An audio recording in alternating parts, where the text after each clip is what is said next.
How's everyone traveling? Welcome to today's Altcoin Bible. We are just 24 hours away. In fact, we're within 24 hours of, I guess, the pivot of this entire liquidity cycle. And if you followed our work and what we put out a lot with our macro reporting, and if you're a mastermind, you'll be all across the same with some graduates as well.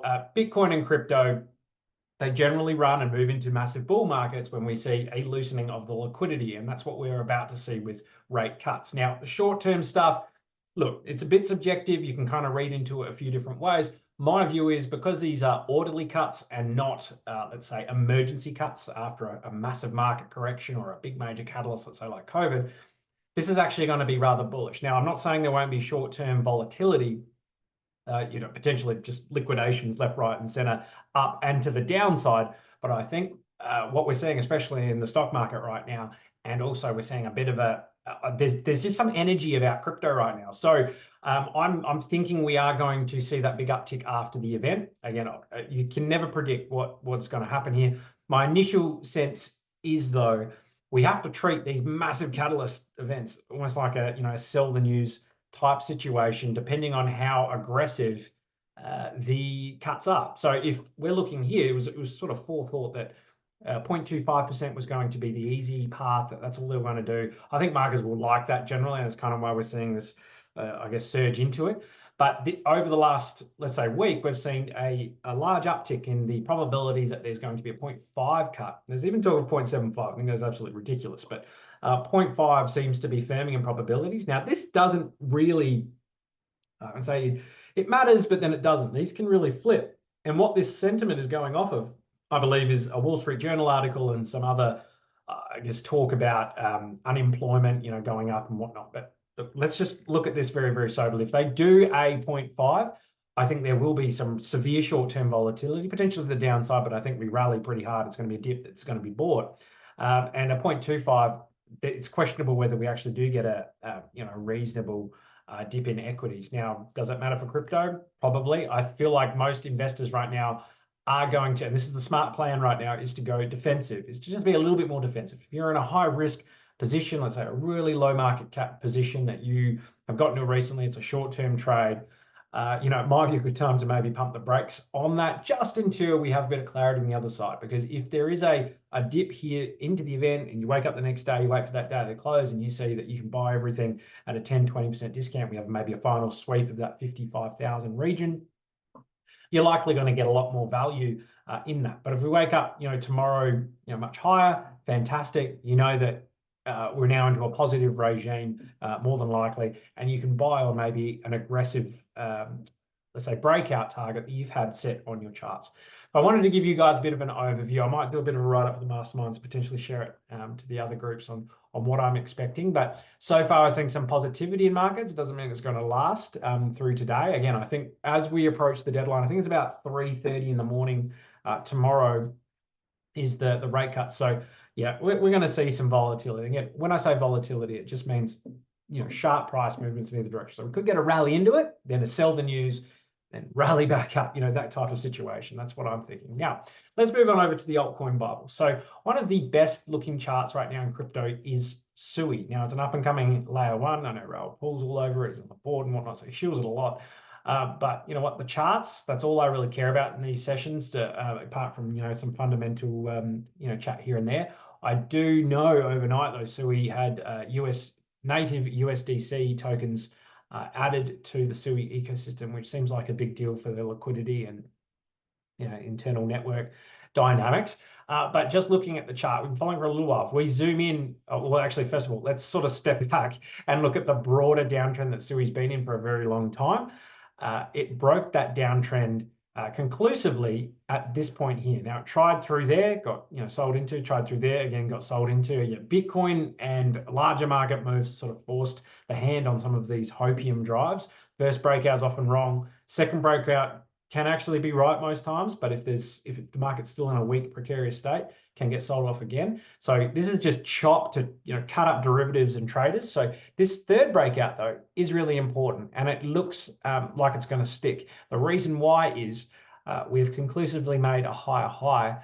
We've broken out of this blue line here and this volume support. And importantly, we have now closed above the 200-day moving average. So this here looks very, very nice to me in the sense that this is let's say this was the low down here. This is the first, I guess, higher high. You've got the higher low in here, and now we've made a higher high. So this is a brand new, beautiful breakout trend from the low. I think SUI is going much, much higher here over a period of time. Probably runs into this, could chop around here, but I think it gets into this area here, 1.5, fairly soon in the midterm, that kind of thinking here. Again, not going to put a time frame on it, but I think that's what to be expected in terms of just mapping the price action where it could go to, because that's the next major resistance. That's where a lot of the price action was traded back when we were in a real peak state at the start of the year. But this is incredibly positive here. RSI is just ticking into the power zone. That's where we want it to be. Stochastic RSI looks a little bit hot. That's okay. We could probably have a pullback to the 200, but I want to see support kind of held through here. That was 1.1, 1.15, that type of region. We just want to hold above essentially $1. The basing above $1 is really, really important. Okay, I've got 2 one to watches today, so it's 2 to watch today. I've got a more speculative lower cap, which we've focused on a couple of times, and especially in the newsletter, and that's PopCat. Drift, one of our other suggestions, is flying off the handle. It's up to about 66%. So congratulations if you saw that and got on that. It's now breaking out to new all-time highs. Different dynamic ones, it's at new all-time highs. I tend to really have that higher focus. You can sort of get in and out and make a really fantastic trade. Go, yep, I've done it. Fantastic, I've made 60%. But if you look at the higher time frames on something like a drift, the other view is the recency bias is almost telling you that it's a short-term trade, you need to take the profits. And that's a really good sense to have. But if you are looking at it a longer-term sense, as a low market cap coin that's breaking out to a new all-time high, it's breaking out with volume. It's above the previous resistance, now using its support. That is an incredible platform to just let it run. Let it run for as long as possible until you see serious weakness, and, bearish divergences, dead cat bounces, all that. Let's pivot back on over to PopCat. So PopCat, I think, is not too far away from emulating something like a drift. And it's actually a similar chart, but not the same. But if we have a look here at PopCat, it's very clearly in a defined range. It has been since the start of August. We have a look here. It looks like it found a low here, came up, tested the top here. So that's let's just say a higher high, local high, because the last low high was over here. So low, higher high from the last one. This is a higher low from that last low.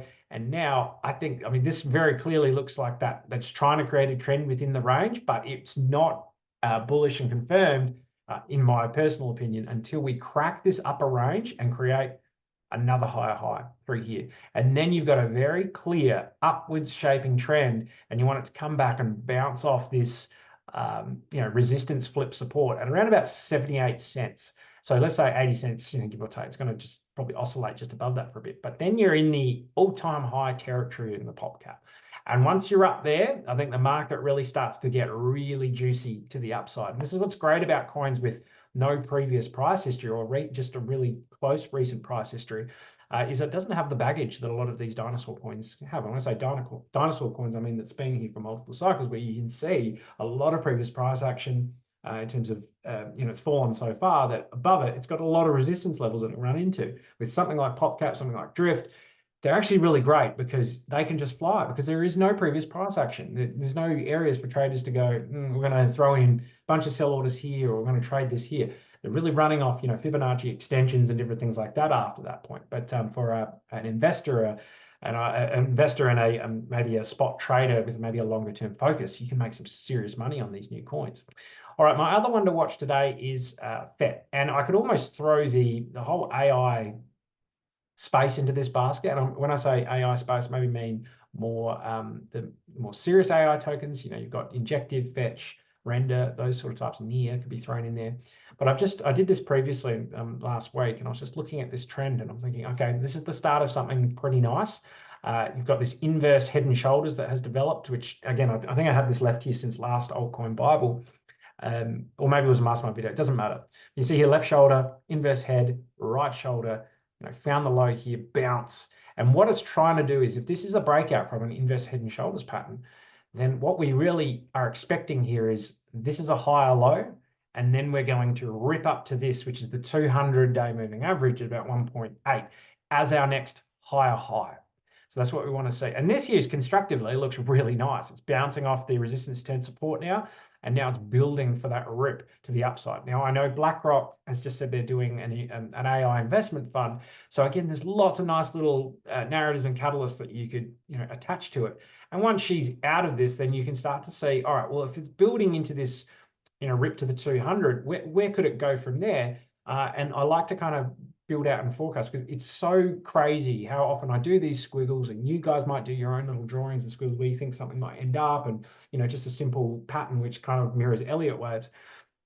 You kind of think, well, where it might end up? And I think the most logical look to this pattern that we'll be developing is a massive cup and handle, very, very similar to what Bitcoin looks like on the monthly chart.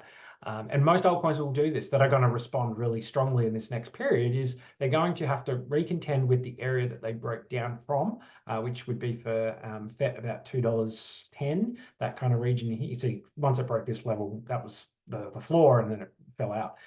So once we're up here, it's going to contend with that resistance through here, might rip a little bit higher, come back down, and then it's off to break those new all-time highs again. It takes time for these things to, I guess, build out, and profit taking will happen. All right, my danger zone this week. Now, look, Ethereum, I have no problem with the medium, long-term price action for Ethereum. It is going to respond, and it's going to respond in a massive way, but it's going to do it when it wants to and on its own terms. So if you're a patient investor, fine, don't worry about Ethereum. You just be buying these levels and we go, okay, this is great value compared to where it was, a few months ago. But in the short term, it's problematic in the respect that it's just not showing any strength whatsoever. It's really Bitcoin, FBTC's fallen down again. So it's a really hard sell. You can try and catch a falling knife, but I think as a longer term investor, it's good to recognize where it's at, nibble, but don't go too hard thinking, oh, I'm seeing a bearish divergence, or sorry, a strong bullish divergence, I'm going to go sort of all in here. While I can see the narrative there, I've even got it here. I've seen, okay, well, there is a massive bull divergence developing here. Contrarian wise, and as a trader, I would probably be buying this with a stop loss and whatnot underneath here, but I don't feel inclined to do that. I'm just seeing no strength whatsoever. I want to see Ethereum do that first, and then I can get a little bit more excited on where it sits. But ultimately, to be super safe, I want to see it in here. If I can see it in here and it's above all this price action, then I'm much more excited about Ethereum having a major bounce, altcoins having a big move with through SBTC rallying as well. So that's what I'm looking at here. But right now we're in a bit of a danger zone. So it's fallen down lower. So I'm at a lower low.